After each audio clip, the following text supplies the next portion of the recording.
Welcome to Part 2 of the CFOA 2016 film study of illegal personal contact. This portion of the film study will discuss the definition of a defenseless player and excessive contact. We will see examples of illegal and legal blindside blocks.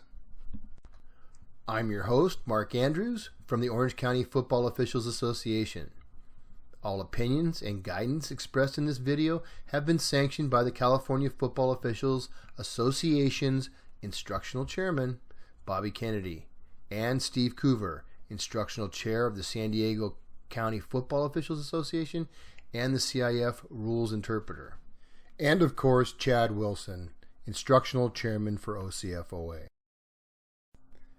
Before we begin our discussion of excessive contact and defensive players, which are all new concepts, let's talk about fouls that we've always called.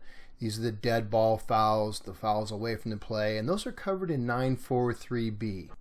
No player or non-player shall charge into or throw an opponent to the ground after he is obviously out of the play or after the ball is clearly dead, either in or out of bounds. Now these cover our standard dead ball fouls and fouls behind the play. Let's take a look at some examples. This first example is illustrative of a violation of the first part of 943B. No player or non-player shall charge into or throw an opponent to the ground after he is obviously out of the play. Let's take a look. Players highlighted with the players involved. A8 is going to foul the B player that was highlighted. You can see the play going away. This crew does a great job, the referee in particular. He's shifted off of his primary key, which is the quarterback, and he's watching the action big picture, and he's going to get this foul. He recognizes it. Comes that flag toss. He's going to hit that spot perfectly. Oh! No problem. He's going to go over and pick that flag up and place it at the spot of the foul. Great job. Let's talk about how to report this foul. Now remember, this is a foul that occurs behind the play, so oftentimes it's missed by the coaching staff. So you want to report it using the verbiage of the rule. Coach, your player number 8 charged into the defender number 24 when he was clearly out of the play. This next play shows a violation of the second part of 943B.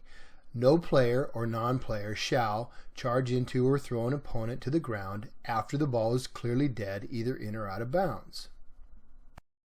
So there's nothing new here. This is a standard dead ball personal foul. This is a foul we've called for a long time. Keep an eye on A66. He's going to come in late. He's lining up B45. B45 recognizes the play is over, and 66 is going to hit him late.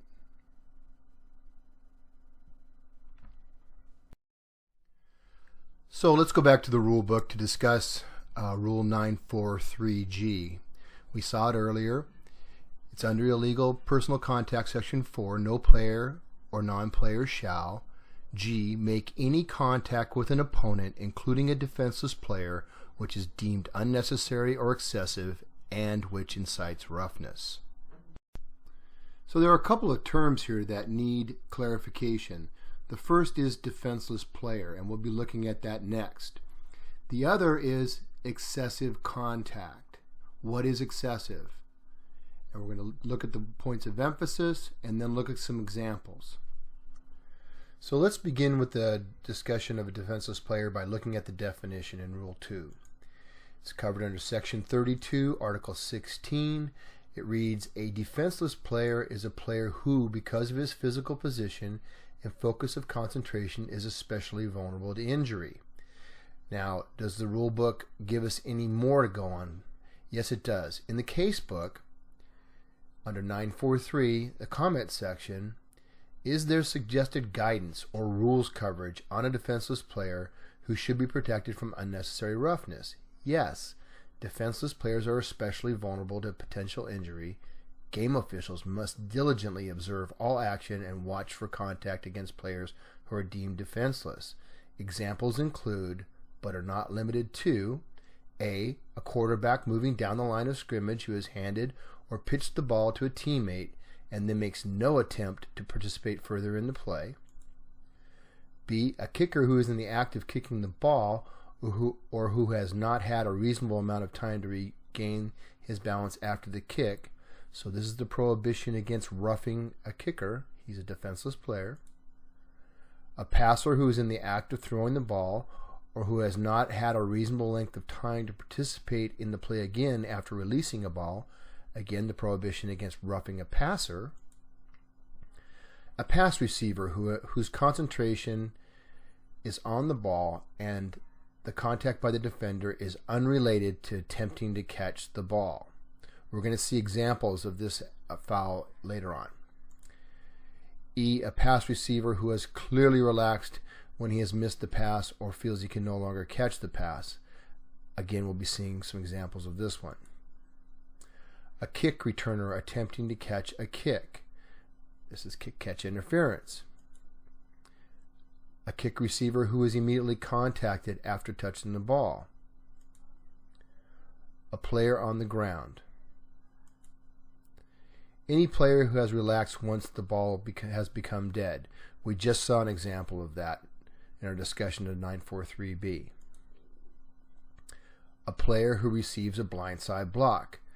Examples of that foul are coming up. A ball carrier already in the grasp of an opponent whose forward progress has been stopped. And lastly, any player who is obviously out of the play. And again, we just saw an example of that.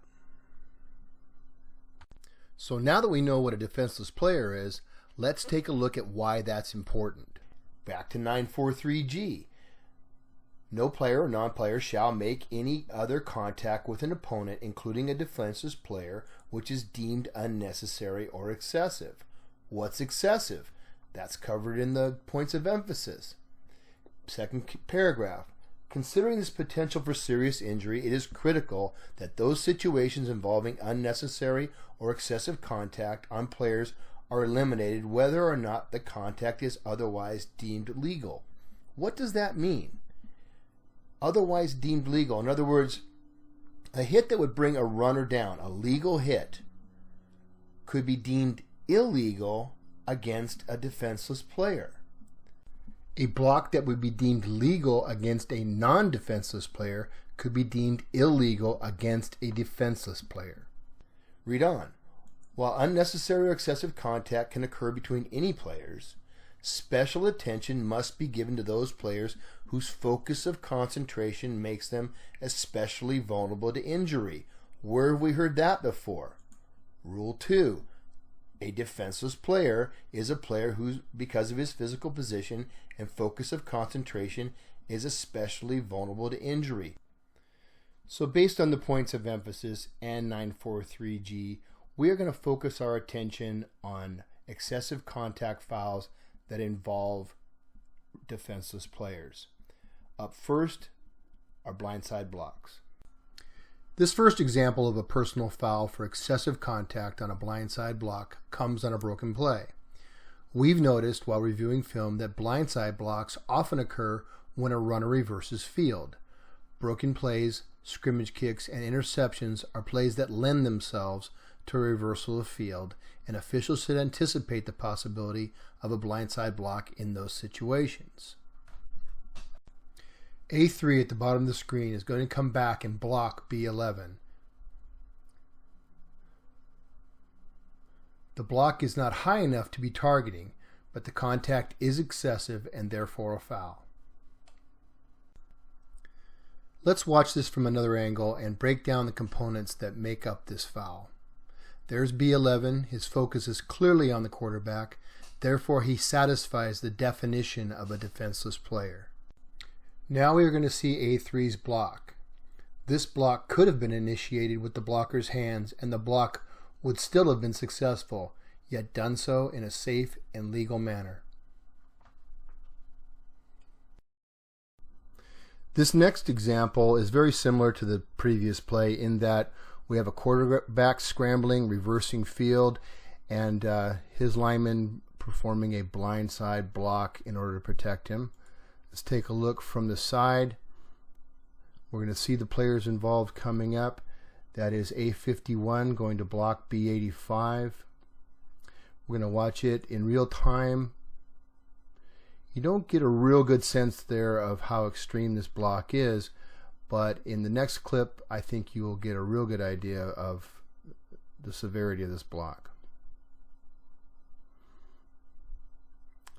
So same play, quarterback A5 reversing field. Here we see the two players involved.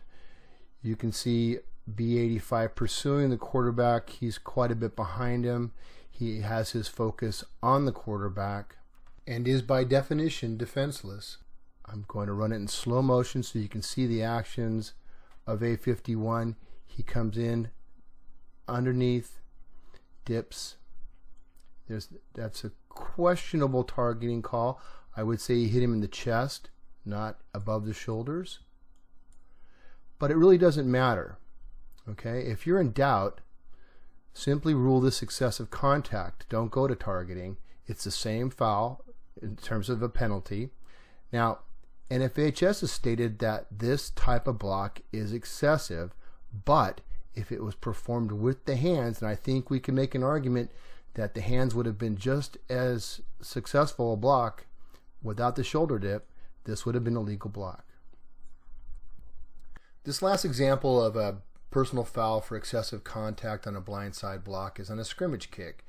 And unlike the other plays, there is no reverse of field, but the player that commits the blindside block has a long run up to the K player, and he decides to hit him with the shoulder contact.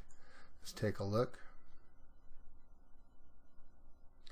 Now ask yourself if he could have accomplished the same result without the shoulder.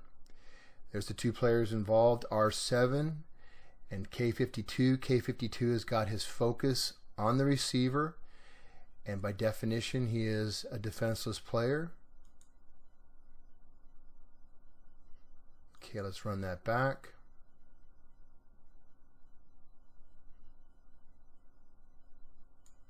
I'm going to delete the stoppage and we'll go from there. I want you to look at it in real time.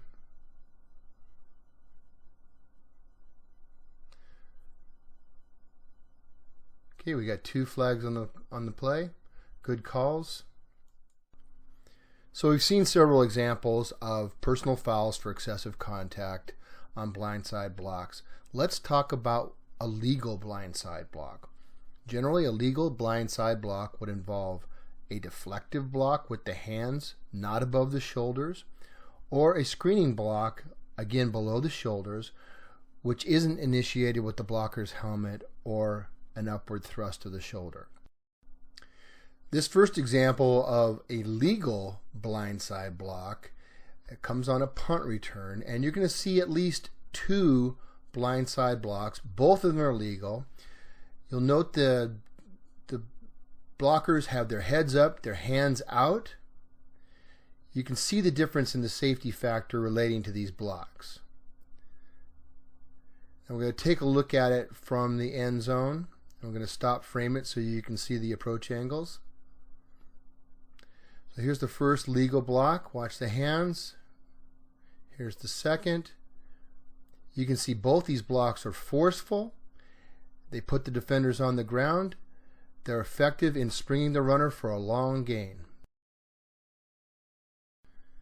This next example is another legal blindside block using the hands, and I'm going to run this in real time because I think when you initially see it you might think, ooh, that's illegal, but we're going to run it back slowly and show you the legal aspects of this block. So I'll just let this run.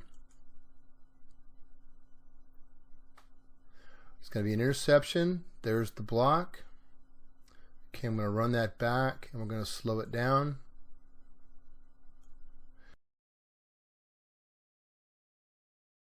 Now watch the defender. His head is up, his hands are out. That's a hard hit, but it's perfectly legal. This next example of a legal blindside block occurs on a broken play. It's a quarterback scramble, reversing field, has all the elements that we normally see with blindside blocks. and we have a defenseless player involved. We'll run it.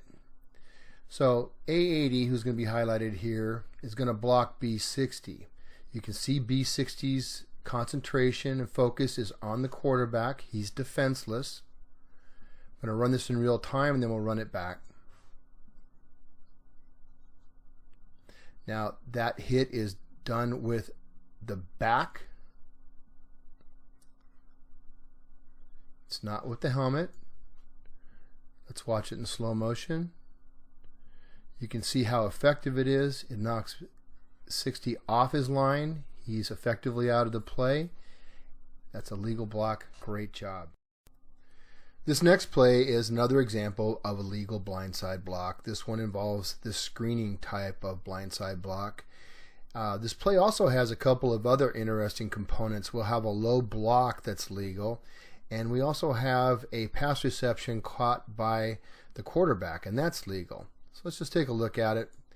Now the first two players highlighted are the involved in the low block. Just keep an eye on them. You can see the defender is off the ground, and one of the requirements for an illegal low block is that one or both feet have to be on the ground, so that's legal. Now comes the, you also saw the reception by the quarterback after it bounced off that defender's hands. It came back to the quarterback. He can receive that legally, and he can't throw it again, but he can run. So now we're going to have the blindside block with the two players highlighted here. Okay, we're going to take one more look at this from the end zone. Going to run it in slow motion so you can see the block, see the reception by 18. So there's the defender leading his feet. There's 18 receiving the ball, his own pass. Now these are the two players that are involved in the blindside block. B51, again, defenseless. He's got his concentration on the quarterback. Watch what A80 does. Comes in, uses his back to screen B51. Great job. So that'll do it for part 2 of our 2016 film study involving illegal personal contact. We're going to move away now from blindside blocks and discuss excessive contact on a defenseless receiver.